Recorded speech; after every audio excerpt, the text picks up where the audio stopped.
You're listening to the uMentor Talk Show.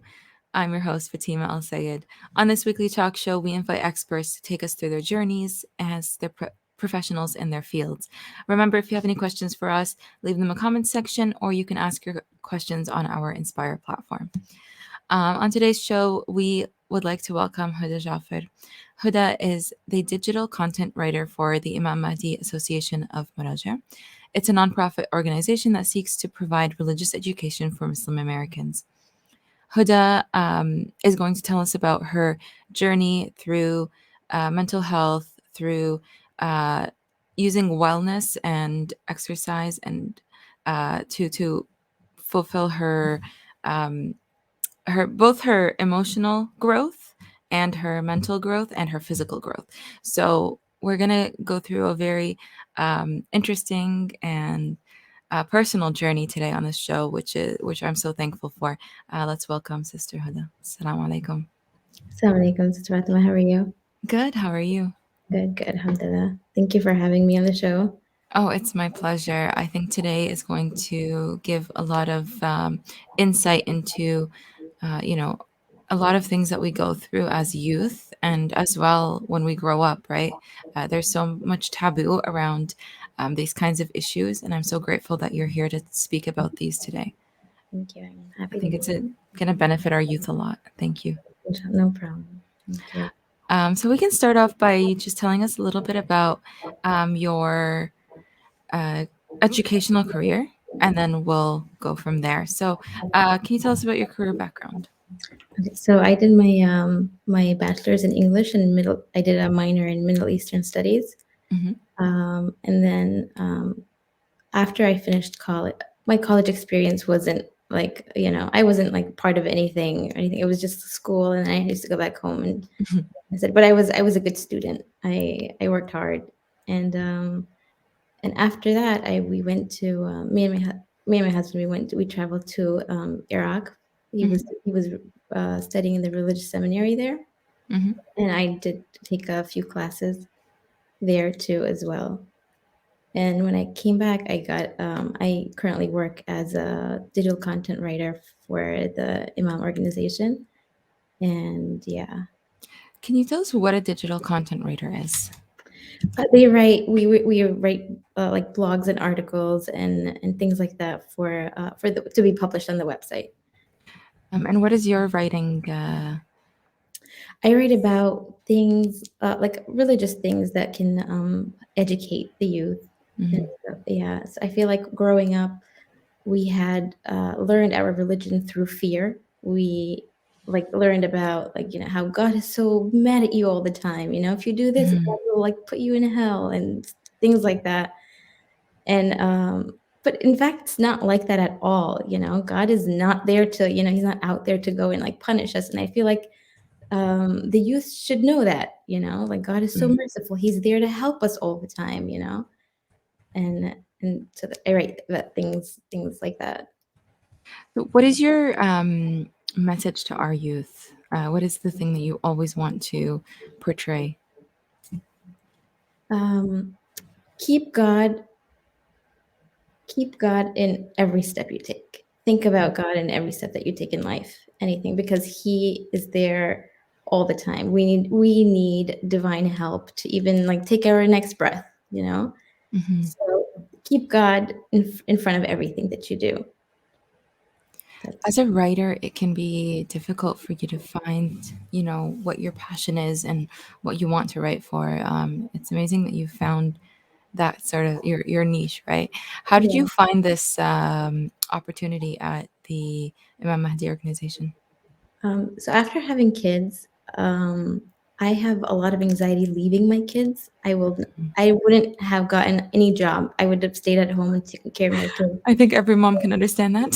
Yeah, yeah. I have a lot of anxiety, and at first I thought there was something wrong with me. Hmm. But I think it's normal. It's normal for us to feel that way. Our kids are so young and they need us. More than they need their dads. Like especially when you're breastfeeding and stuff like that. There's so much the dad can do. You can only pump so much. Yeah, exactly. So So I was like, I will, like, when I'm ready to go back to work, I'll figure it out. But right now, I'm just staying home. And if a job opportunity comes where I can work from home, I will take it. Mm-hmm. So one day, my husband saw a posting from this organization that, it's a fully remote job. You don't really have to go anywhere, for it. You can do it at home. And he was like, maybe you should, apply for it and see if you get it. And I did. I got the interview, and alhamdulillah, I got the job. And almost 4 years now, I'm working That's with them. amazing. Yeah, alhamdulillah, it's good. Alhamdulillah. What do you do with writer's block? Writer's block. I talk to other people. I talk to my husband. I talk to my younger brother. He gave me lots of nice ideas. My younger brother's he's only 17 now, so I feel like whatever goes through his mind, I can like find something that's relatable to the youth, so I can write about it. And yeah, so go for a walk. Take a step back. Take a step back and take your time, because writer's block is not fun to deal with. So just take a step back, go Hmm. for a walk, talk to people, and then something will come. Yeah. Something will eventually come. We're going to backtrack to your time in Iraq. I think that was when your fitness journey really started. So, can you tell us a little bit about that time? So during that time, Iraq was still a war zone. Going there, not having like family around, not having any friends, it was just me and my husband. Mhm. And my husband I would go for classes in the morning, but he would go all day, almost all day. Mhm. So I was alone. Um, and then I feel like I went through depression, and I was just eating Cheetos and ice cream. I remember, because ice cream was like, it was like you get like four ice creams for like $1. They were so cheap. So I ate a lot of that to like kind of like cover my depression, or like, to make myself Cope feel with better. it. Yeah. Mhm. And then one day I was sitting down on the floor, and I was trying to get up, and I like lost my breath just to get up, Mhm. just to get back on my feet. And then I was like, if I don't figure this out now, like later on, it won't, um, it won't, it won't end well. So I was like, either now or never. So I did my research. I was looking for intense workouts, and I found, I don't know if you know, Jillian Michaels. Mhm. She's known as one of the America's toughest trainers. Mhm. So I loved her workouts because she was hard. It was hard, and I remember at that time I didn't have dumbbells or anything. So my husband had bought home like a lot of heavy books. You're Yeah, using religious I was books. using those as dumbbells. So then I used to work out maybe 4 hours a day. Mhm. Where I come back from class, I used to rest for a little bit, and then the whole time, like from 12 to 4, I remember it was just working out. Mhm. It was one workout after the other, and it made me feel so good. you know, I wasn't depressed anymore. Um, I started losing a lot of weight really, really fast because I was working out a lot. Mhm. And naturally, my eating habits changed. Like, I didn't want that Good. ice cream anymore. I didn't want those Cheetos. I didn't want the snacks anymore. Mhm. So it kind of that kind of happened naturally, which was nice. I didn't have to like think about what I was eating. It just happened, you Mhm. know. You make But it sound like it's very easy, but what's your advice for youth who are going through something similar? if you're not feeling good, find something that will help you feel better, Mhm. either physically, mentally, or anything.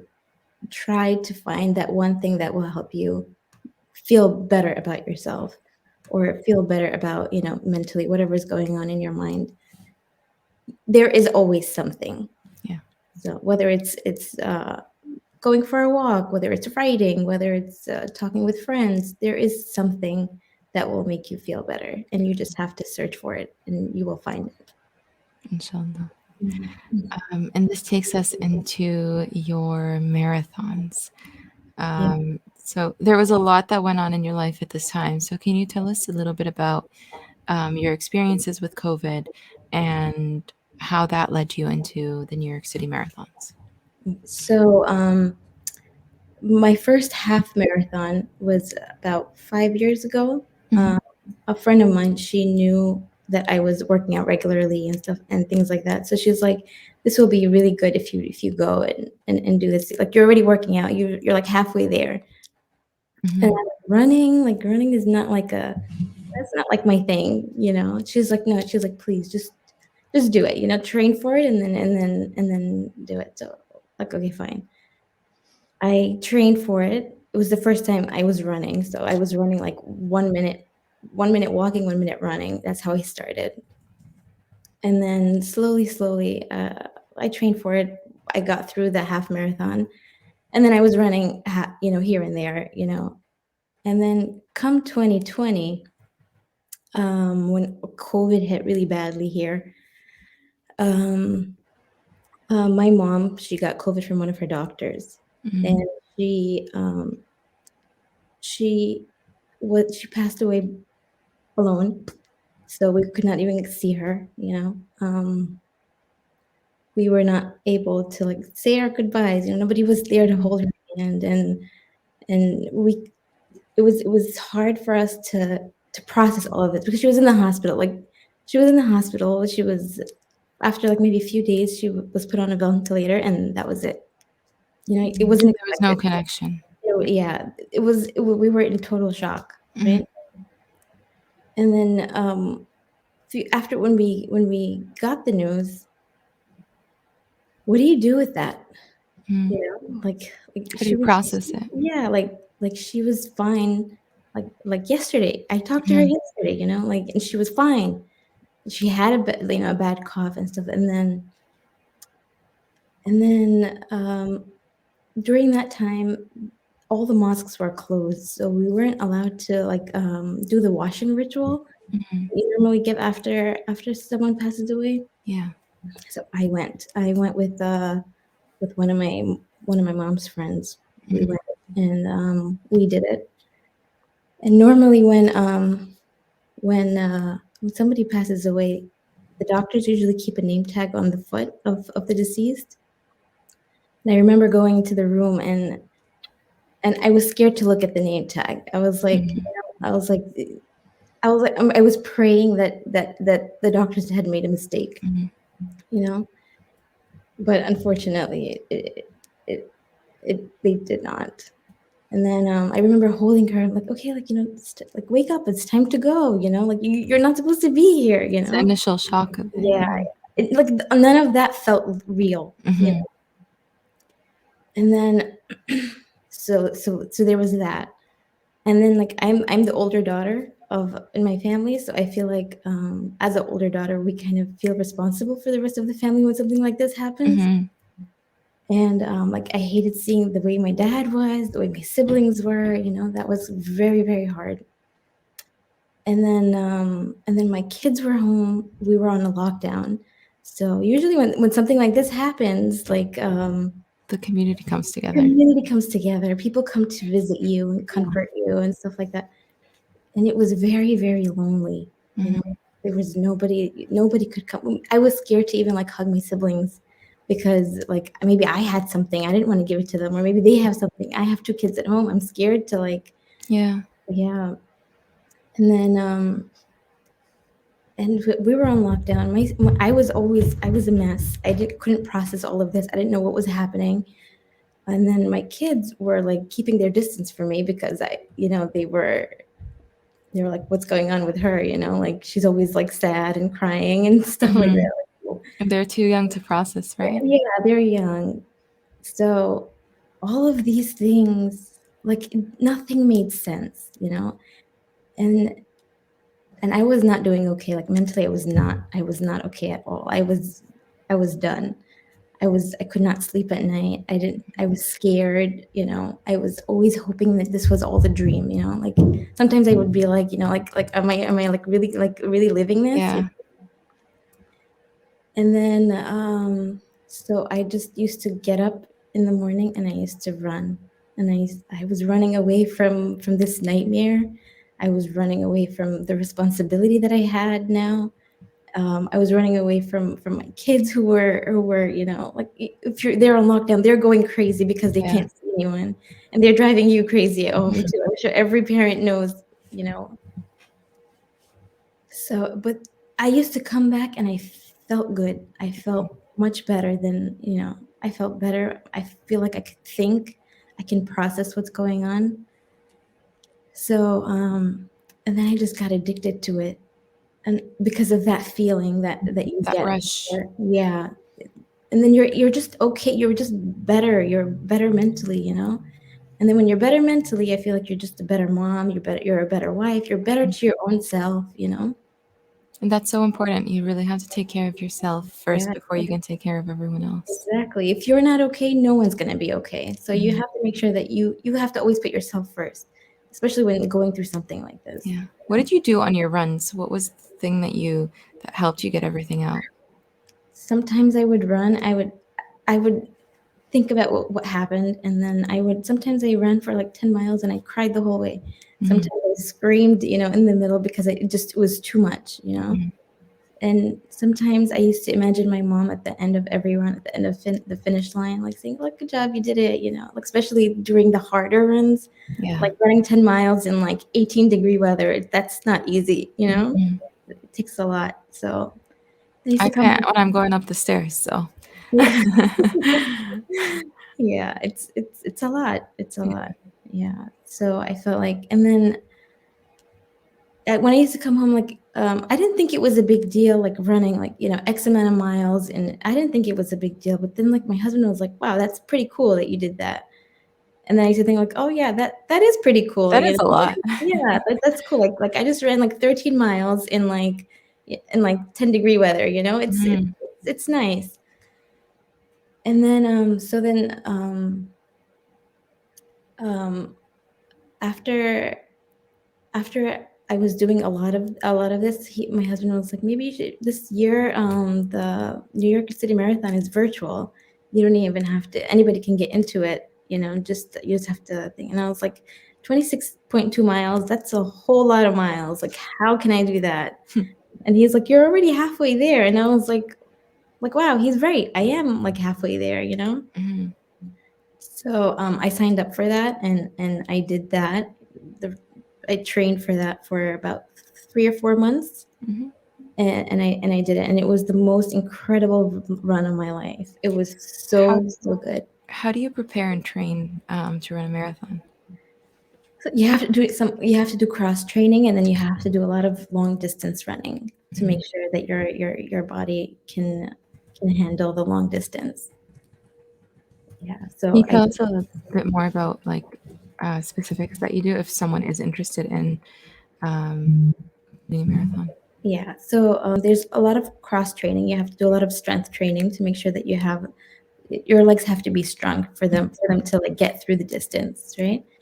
And then you start slow. You start off with, even if you're new to running, you start off with 1 mile and then slowly build the mileage, right?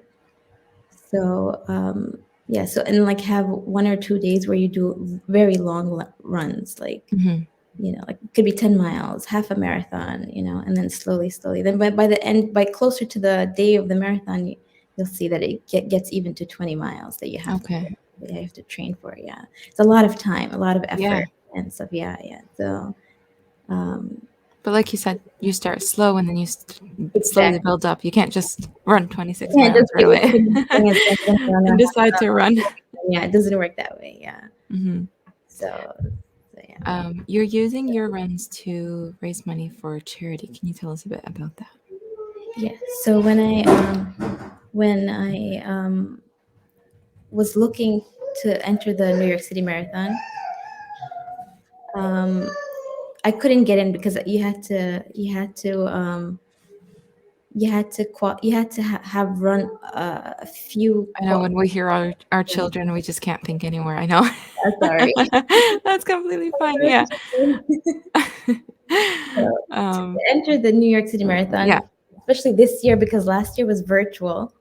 A lot of like it got sold out within a few seconds. Hmm. A lot of people who didn't get to run last year, they already had paid for it, They They're running they that were year. running this year, Okay. yeah. So they got things. So I was looking for something I could get in, but I Hmm. had to get in through a charity. Now there's a lot of charity, hundreds of charity. Like, how do you choose which one to do?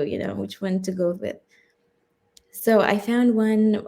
It's called Oasis for Orphans. Hmm. They are a charity. They raise money for orphans in Kenya. Okay. So I myself had been to Kenya before, so I've seen how life is over there, and I've seen the poverty and stuff Hmm. like that. So I felt like this was very meaningful.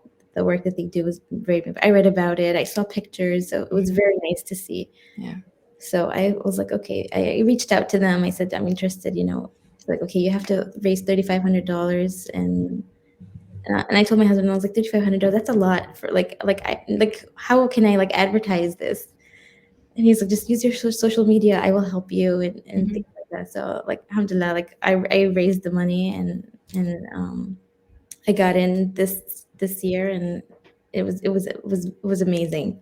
If there's something that you want to do in your life, you should do this run. Do you want to share your social media handle with Sure. the viewers? Yeah, sure. You can put it in the private chat, and then I'll just put it up as a banner here. Okay. Um, so going on from there, what's one like piece of advice you wish someone would have given you before you either went into your career or started running marathons or began exercising, whichever part of your journey you want to share? Um, something that something that I You wish wish someone someone would have told me. told you. Yeah. Um, Life is hard. Like, you don't know how hard life is until you go through something really, really hard. Mhm. Like, for example, my story, the death. That's very, very hard. And you know how like um we say that, we're praying for the deceased, but we're also praying for the family. Mhm. I feel like if it wasn't for the people's prayers to get us through this, we probably wouldn't get through it. Mhm. It's that hard. And then I understand, like, oh, this is why you would pray for the family, because it's like, it's hard. It's Mhm. very, very hard. Yeah. How important is let's speak about going through loss. How important is community support? Because you said that during COVID you didn't have any of that, right? Yeah. Like I think we underestimate Yeah. the importance of that. Sometimes when someone passes, you're like, oh, why does everyone have to come over right now? Yeah. On normal days. Yeah. I feel like it's very, very, very important, especially Mhm. like people who are close to you and stuff, just to like give you a hug and like let you like let out all the emotions. Mhm. I feel like that helps a lot, you know. And during that time, we didn't have any of that. Like, even I told you, my sibling, I could not even hug my sisters or anything, Yeah. because I was scared. It's very, very, very important. It's very important. For you experiencing all of this and going through everything that you went through, especially your mental well-being, I think it's so crucially important that you sort of found a way to cope with everything and let out your stress. Um, how do you how do you become that self-conscious? What advice do you have for youth who are going through this and need to pull themselves up and start, maybe it could be drawing for them, maybe it could be writing, maybe it could be whatever form of like whatever method helps them cope. So what Yeah. advice do you have? Um, it's okay not to be okay. You know, it's totally okay. I mean, nobody is 100% okay. Everybody has a story. And to get better, you need to tell yourself, like, okay, like, I'm not doing okay. I need to figure this out for myself. If we just Mhm. keep ignoring it, it won't end well, realizing that, okay, I need help. I need to help myself. And then look for what helps you. Mhm. look for something that will make you feel better. Like you said, whatever it can be, like talking to a friend, going for a walk, drawing, painting, anything that helps. Everybody's different, right? So running works for me, it might not work for anyone else. Um, so yeah, I feel like it's fine. It's okay not to be okay, and get the help that you need. Mhm. Even if it's for you to help yourself, you have to just get up and do it. The hardest thing is getting up and doing it. Mhm. The first step is always the hardest, and then it becomes a part of your life. It becomes like, till today, I wake up every morning and I have to work out. Otherwise, I'm not okay. Mm. Otherwise, I'm like, I have a lot of anxiety and stress and stuff like that. If I don't get that workout in the morning, I'm a different person. So I have to make sure, I have to, for my own self, for my family, and for everybody around me. Yeah. You know? Yeah. If you get a lot of comments from, let's say, people within your community telling you, oh, mental health is not real, oh, you're just exaggerating, oh, just deal with it, or the famous open a Quran, Yeah. So how Yeah. do you deal with those comments, and how do you sort of, Quran is very, very beneficial, and it's something that, people do, we keep close to us, and we always remember the words of Allah subhanahu wa ta'ala. And sometimes we do need different methods of, Yeah. sort of, so how do you deal with those kinds of comments? Um, well, mental health is very, very real, and Hmm. you can ignore it as long as you like, but it's there, and it's not gonna get better if you don't realize that it's there. And for those people who say that, open the Quran and stuff like that, but God is telling you, God in the Quran tells you that. I remember there's one hadith that one guy came to Imam Ali and he told him that, Imam Ali, I'm not feeling well. He said, okay, so go see a doctor. And then he said, no, but God is going to cure me. He's like, yeah, but God gave us, people like that so we can go to, so we can feel better. Hmm. So yes, of course, Quran is, a way, but also God has given us so many resources. There are so many things. Go and seek that, Hmm. and get the help that you need for whatever it is. You Yeah. know. Yeah. Is there anything else that you want to share about your journey before we come to the end of our show? Any like piece of advice, anything that you find valuable to bring up? Um, just going back to my writing, Hmm. I've written a blog about the spirituality of new moms. I feel like nobody ever talks about that ever. Yes. Um, I feel like we have when we have our kids, like there's no time to do anything. Yeah. We just take care of our kids, just take care of our kids, and there's a lot of guilt that comes with that. Like suddenly I can't pray as much as I used to. I can't focus. I can't read Quran as much as I used to, and that's okay. Mm. It took me a very long time to figure out that that's okay. Um, I was like, God has given us now. He has given us a new responsibility. He has given us these tiny human beings that we have to take care of. We have to give them our whole life, our attention, our whole everything. They You know, solely rely on you. yeah, exactly, right. And I felt like for a very long time, I felt like God was very mad at me for not like doing what I used to do before. Mhm. And then one day I was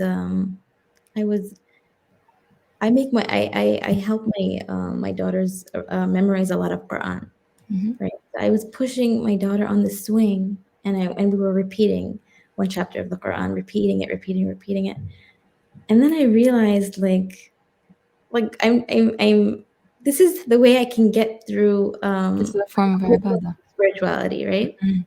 This is like I'm teaching her everything that I know Yeah. for the sake of God. And I feel like a lot of moms struggle with that. Mhm.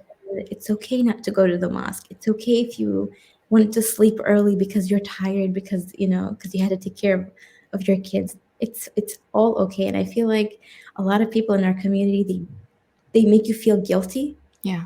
for not coming to the mosque, for example, or something. But take their advice. Even if you don't agree with it, take it, hear it out, and then go. You're the mom. You know what's best for your child. Hmm. That's And another valuable piece of advice. exactly, exactly. So yeah. Thank you so much, Huda, for sharing your journey and sharing your experiences and for inspiring us so much today. No problem. Thank you so much for having me. Um, is there any other final piece of advice you want to give us, or we're all? I If I had to give you a piece of advice, in every situation, there's going to be things that you can control and things you cannot control. So Mm. do the best with the things that you can control and leave the rest up to God, and He will take care of it. See, this is why I ask this question no matter what, because it's always the golden, like, Exactly. ending to the show. Thank you so much, Huda. No problem. Thank you for having me. It was my pleasure. You were just listening to the uMentor Talk Show. Please tune in every week on YouTube to hear all of our future shows. If you have any questions for our speakers, make sure to ask them on the Inspire platform on the Umoja app. And thank you for listening to our show today.